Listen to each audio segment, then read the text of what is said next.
Ready.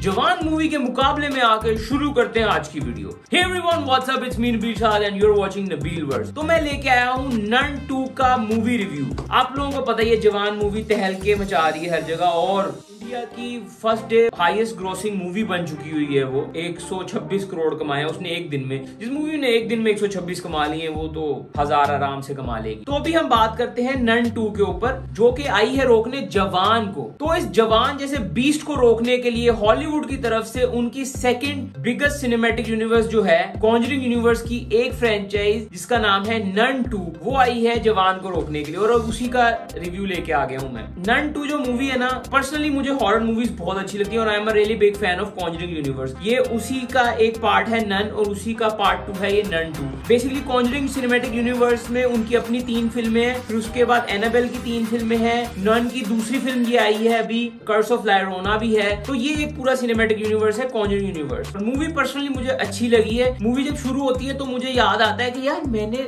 None 2 का कोई भी ट्रेलर नहीं देखा हुआ और पीछे भी मैं जवान का ट्रेलर सिर्फ इसलिए चला रहा हूँ क्योंकि वार्नर ब्रदर्स कभी भी कॉपीराइट क्लेम मार देते हैं। अब जब मूवी स्टार्ट होती है ना नन 2, तो मुझे याद आता है कि यार मुझे नन 1 भूली भूली सी लग रही है। वो खुद भी ये चीज समझते हैं कि नन 1 को काफी टाइम हो गया, तो बीच बीच में थोड़ी थोड़ी चीजें आपको बताते रहते हैं जिससे आपको रिमाइंडर्स आते रहते हैं फ्रेंची के बारे में, सिस्टर आइरीन के बारे में, और जो फादर थे आई गेस वो मर चुके हैं। खैर वो जो भी है, मुझे जो सबसे चीज अच्छी लगी ना वो ये थी कि नन जो फ्रेंचाइज है ना ये आर्टिफैक्ट्स के ऊपर है। अब जो पहली नन मूवी थी वो थी क्राइस्ट के ब्लड के ऊपर, अभी जो दूसरी नन है ये है सेंट लूसी की आंखों के ऊपर। तो बीच में थोड़ा सा जो एडवेंचर एलिमेंट है कि एक ओल्ड आर्टिफैक्ट को ढूंढना, वो एक मजे की चीज लगती है मुझे इस फ्रेंचाइज में। यानी कि 2-3 चीजों को मिक्स किया गया है। एंड में जाके एड और लॉरेन के पास जाती है तो वो एक लैदा स्टोरी बन जाती है। जब मैं मूवी देख रहा था उसके दौरान ही मुझे फ्लैशबैक्स भी आ रहे थे क्या क्या स्टोरी चल रही है और मजे की लगी यार मूवी। मुझे ऐसा नहीं है कि कोई बुरी फिल्म थी। और एक सीन जो मुझे बड़ा अच्छा लगा पर्सनली, जिसमें आयरीन खड़ी होती है और आगे ना सब बुक्स के ना पेज टर्न हो रहे थे, फोटो बन रही थी। वो इतना मजे का सीन था ना और क्रिएटिव सीन था और वो देखने में मजा आया है। फिर उसके बाद एक सीन आता है जिसमें आयरीन आंखें बंद करती है, आयरीन जल रही होती है बेसिकली ना, तो आंखें बंद करती है तो उसको ना उसकी माँ दिखती है और फिर एक सेकंड के लिए ना लोरेन भी दिखती है। तो वो मैं फौरन उठ गया, अरे यार लोरेन का भी ईस्टर एग आ गया बीच में थोड़ा सा। और फिर बड़े मजेदार तरीके से कनेक्ट किया गया सब मूवी को कि ये सेंट लूसी की ब्लड लाइन से सारी और इन सब की आंखें मिलती हैं और इसीलिए आई गेस आयरीन को और लोरेन को विजन्स आते हैं और आयरीन की माँ को भी आते थे विजन्स। तो ये सेंट लूसी की जो ब्लड लाइन से जो बची है ना उनमें ये पावर है। कनेक्टिविटी बहुत अच्छी लगी मुझे इस मूवी। और इसी से एक और बात बता देता हूँ कि ये जो दोनों कैरेक्टर है ये दोनों बहनें हैं बेसिकली। आयरीन और लोरेन जो प्ले करती हैं लड़कियां, वो एक्चुअली में एक्ट्रेसेस जो है ना वो बहनें हैं, तो इसी वजह से आंखें उनकी वैसे ही बहुत हद तक मिलती हैं। और शायद मुझे लगता है कि जो उसकी माँ का रोल कर रही थी आयरीन की, वो इनकी बड़ी बहन है, मे भी, मुझे लग रहा है, कंफर्म नहीं हुआ इस चीज के ऊपर। बाकी ओवरऑल हॉरर मूवी वैसी ही थी जैसी होनी चाहिए। मुझे बेसिकली कनेक्टेड यूनिवर्स ज्यादा अच्छे लगते हैं क्योंकि आप उनमें इन्वेस्ट हुए होते हो और स्टोरी लाइन के हिसाब से ये एक अच्छी मूवी थी। हॉरर उस लेवल का हॉरर नहीं था लेकिन स्टिल कॉन्जरिंग 1 के बाद तो इतना ज्यादा हॉरर था भी नहीं कहीं। अच्छा, मूवी जिस पॉइंट पे एंड होती है हमें दोबारा से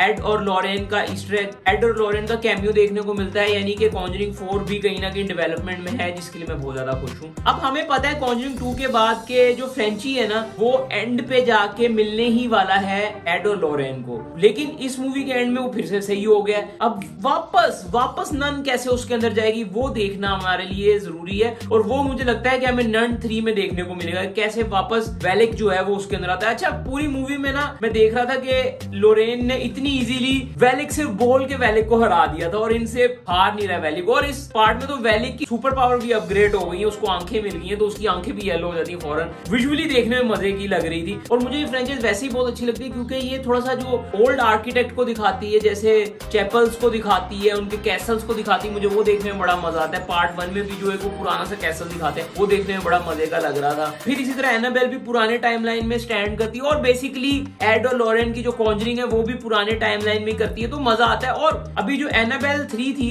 वो मेरे ख्याल से वो कॉन्जरिंग टाइमलाइन को भी सरपास कर चुकी हुई है। एड और लॉरेन की बेटी काफी बड़ी हो चुकी हुई है, तो देखने में मजा आएगा कि आगे फ्रेंचाइज कहां जा रही है। बेसिकली आप फ्रेंचाइज में इंटू इसलिए होते हो क्योंकि वो इतनी सारी स्टोरी लाइंस को लेके आगे चल रही होती है। कर्स ऑफ ला llorona का पार्ट 2 आएगा कि नहीं आएगा, और वो आगे जाके एड और लॉरेन से कैसे मिलेगी, और एड और लॉरेन फ्रेंड के रूम में ना इतने सारे आर्टिफैक्ट्स पड़े हैं जिनके अंदर कोई हॉरर स्पिरिट्स हैं। वो तो हमें देखने को मिल ही गया था एनाबेल 3 के अंदर, जब वुल्फ बहुत सारे स्पिरिट्स वगैरह निकले थे। तो मैं काफी ज्यादा एक्साइटेड हूँ इस फ्रेंचाइज के लिए, मुझे अच्छी लगती। मूवी काफी सॉलिड थी, मूवी को मैं दूंगा 2.5 स्टार। मजे की फिल्म थी, लेकिन हाँ जवान को नहीं रोक सकती क्योंकि इंडिया में जवान ने फाड़ी हुई है। ये एक फ्रेंचाइज है हॉलीवुड की तरफ से, लेकिन अभी जवान के सामने तो कोई नहीं आने वाला। और ये था मेरा रिव्यू, अच्छा लगा तो लाइक करें, कमेंट करें, do subscribe for more videos, enjoy life, stay blessed, stay happy, bye, take care, piece.